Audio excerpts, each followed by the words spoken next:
चुल्लू भर पानी में मुफ्ती साहब को डूब के मर जाना चाहिए। ये मैं बिजली कंपनी मालेगांव शहर में आई, इसका हजारों प्रूफ है कि शेख आसिफ ने असेंबली में आवाज उठाया कि हमको आसिफ भाई ने बनाया है। मैं यहाँ माइक पे बोल रहा हूँ, अगर किसी दूसरे का एक खुदी कौड़ी भी लगी है तो उसने कल स्टेट लगा के या मसाज चलेगी, लेकिन सिर्फ ये कुछ करेंगे नहीं, ये सिर्फ आसिफ भाई को बदनाम करेंगे। और उनको ये मालूम नहीं अल्लाह के करम से आसिफ वो बॉल है जितने गुस्से से पटकेंगे उतना उच्च जाएगा। वो बोलेंगे कि इनका फंड है, अरे जो हमारा फंड है जिसको हमने मंजूर करा उसका उद्घाटन करके तुम क्या समझते कि तुमने बनाया? मैं माइक से बोल रहा हूँ, यहाँ भरी सभा में बोल रहा हूँ कि वो हमने मंजूर किया, नहीं तो कल इन्होंने इस मीटिंग में आपको रहना है। मैं बोला ठीक है।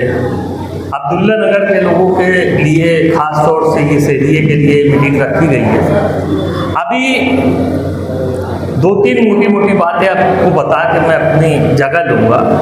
मैं सबसे पहले एक बात बता दूँ कि कहीं की भी जंग, कोई भी जंग, कोई भी तख्त जीतने के लिए उस शहर का, उस मुल्क का जब तक नौजवान आगे नहीं आएगा तो बूढ़ों से कोई जंग जीती नहीं जाती।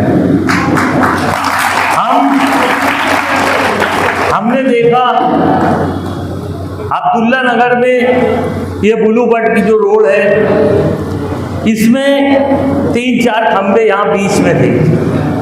आप मुझे बताओ कि मालेगांव का कौन सा लीडर ऐसा है जो इस रोड से नहीं गया, और अगर गया तो उसने वो खंबा क्यों नहीं हटाया? उसको सिर्फ आसिफ शेख रशीद को कोई क्यों याद आया कि एक खंबा हटाना है? क्यों आसिफ भाई का यहाँ घर है या किसी ने बोला? सब यहाँ से आते जाते रहे, लेकिन किसी ने वो खंबा खसकाने की जरूरत नहीं की। यही आसिफ भाई है जिन्होंने वो खंबा खसकाया।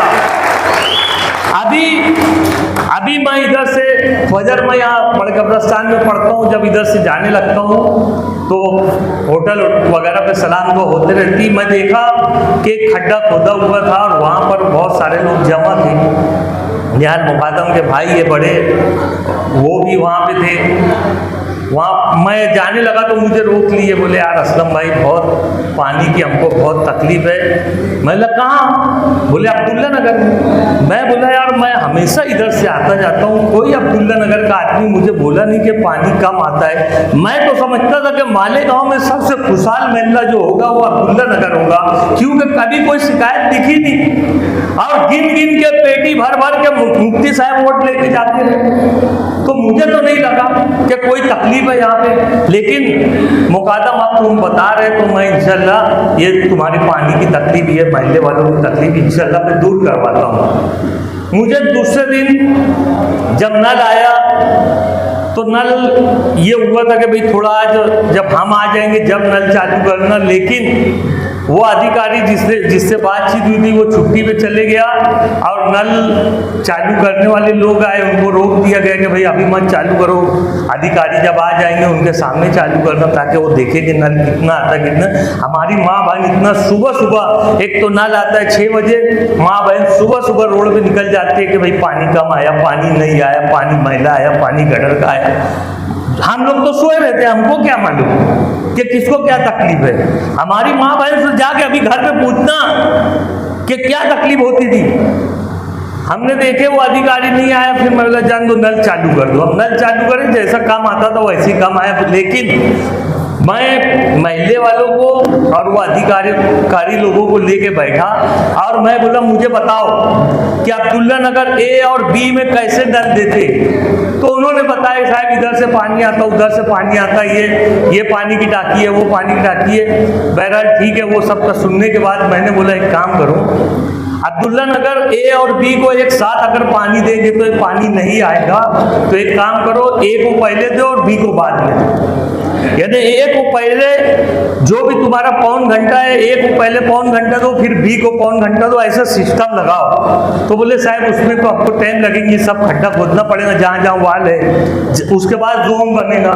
लेकिन माशाल्लाह उन्होंने खड्डा खोदा, एक ही दिन में खड्डा खोदा, 2 दिन में खड्डा खोदा, और तीसरे दिन जब नल दिया तो ट्राई बेस पे हमने जोन सिस्टम देखा। ए और बी में जब अलग अलग आया तो हर नल को अब पानी आ रहा है। आप जब भी घर जाएंगे तो पूछ लेना कि अभी तीसरी मरतबा मेरे ख्याल से आज सुबह पानी आया था, अब आने वाला जो भी टाइम रहेगा वो चौथी मरतबा रहेगा। तो इंशाल्लाह आप लोगों के पानी का मसला एकदम हल हो गया, अब वो कभी कम नहीं होगा। अगर ये जोन कायम रहा, ए को पहले दो बी को बाद में, तो अगर ये जोन कायम रहा तो इंशाल्लाह अब्दुल्ला नगर वालों को कभी पानी की तकलीफ होगी। अब रहा सवाल, मालेगांव में कुछ भी होता है तो सिर्फ शेख रशीद घराने का नाम लिया जाता है।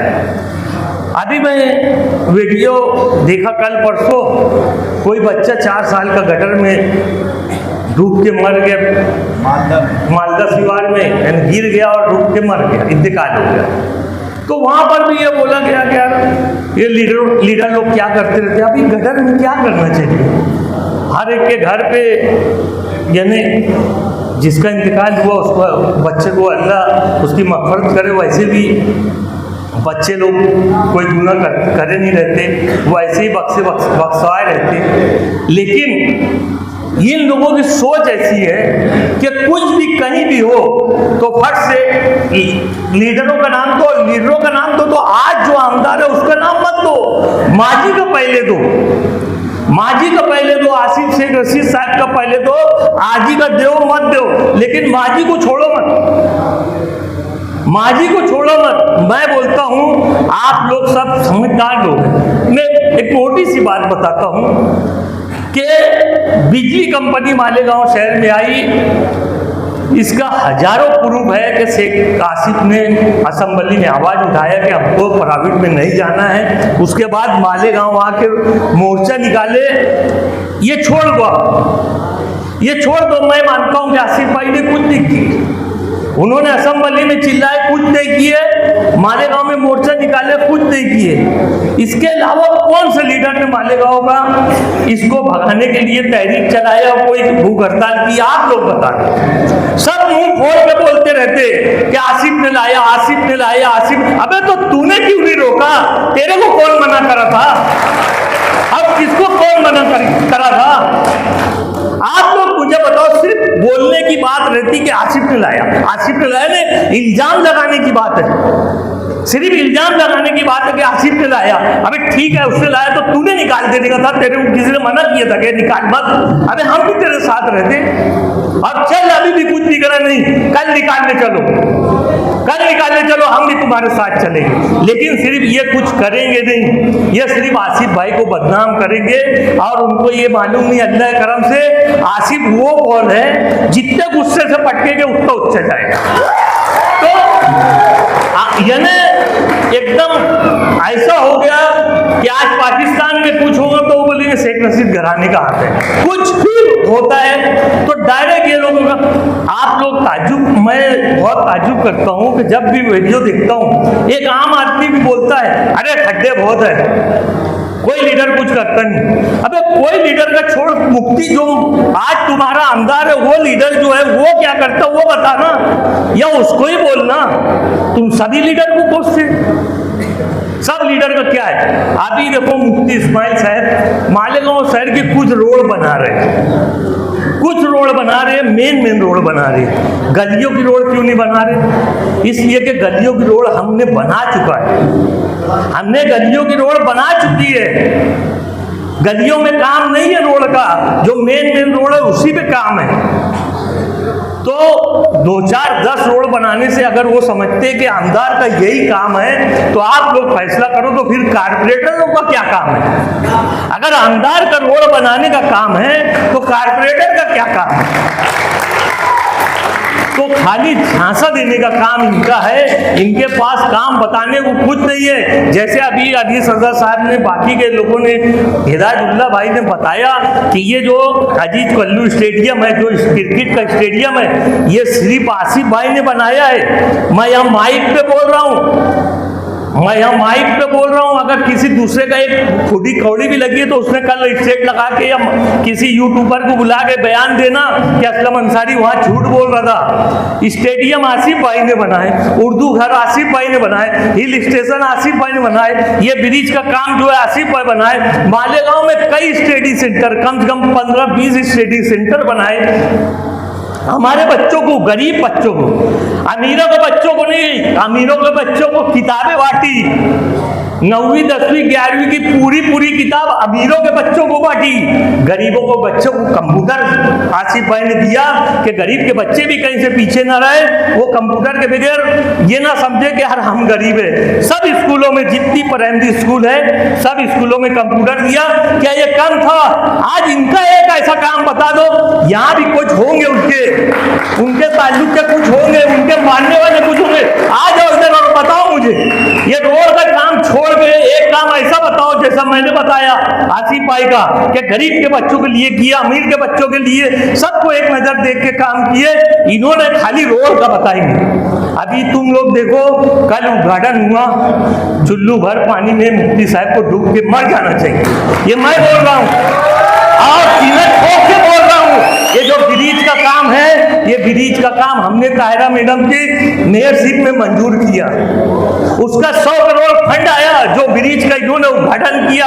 अरे भाई, तुम्हारा फंड है, बिल्कुल उद्घाटन करो, हम उधर जाएंगे भी नहीं, देखेंगे भी नहीं, हम खुद बोलेंगे कि इनका फंड है। अरे जो हमारा फंड है, जिसको हमने मंजूर करा, उसका उद्घाटन करके तुम क्या समझते कि तुमने बनाया?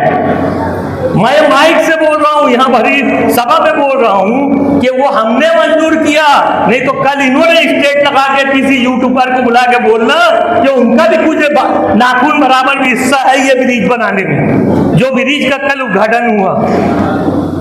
तो हम अगर काम करते तो इसका ये मतलब नहीं कि उसको गिनाते। आज ये झुट्टों के बीच में फंस गए इसलिए गिनाना पड़ रहा, नहीं तो तुम अगर चुन के नहीं लाए होते, अगर तुम आसिफ भाई को मालेगांव की आवाम चुन के नहीं लाई होती तो ये काम वो भी नहीं कर पाती। लेकिन चुन के लाए तो काम किए, तो कोई एहसान नहीं किए। पूरे 5 साल में मुफ्ती साहब अभी 1 साल से बता रहे कि मैं ये रोड का इब्तिदा कर रहा हूँ, ये रोड का इब्तिदा कर रहा हूँ। पीछे के 4 साल क्यों नहीं बताते? अभी आप लोग देखना, बाग महमूद का जो ब्रिज का बोलते कि मैंने मंजूर कर लिया, अभी आप लोग मुझे बताओ, और मेरी आवाज अगर बाग महमूद के लोगों तक जा रही होगी तो वो भी सुने कि मुफ्ती साहब जब ब्रिज बनाएंगे। आज वो ब्रिज कौन सा है जिसमें से लोग आ रहे जा रहे, वो किसने बनाया? वो यही शेख आसिफ ने बनाया, और उसके बाद बोलते हो कुछ भी मालेगांव में होता तो बोले आसिफ शेख रशीद घराने ने किया, शेख आसिफ ने किया। कुछ भी हो, कहीं गटर की फांसी टूट जाए तो बोले वो भी आसिफ ने किया। अबे क्या बदनाम करने का है तो ऐसे ही बदनाम करो, उनको सैर बदल कर दो। मैं बोल रहा हूँ जितना काम गिनाया हूँ, ये काम उन्होंने भी गिनाना चाहिए। मैं बहुत ज्यादा वक्त ले रहा हूँ शायद, इसलिए अपनी बात खत्म कर रहा हूँ।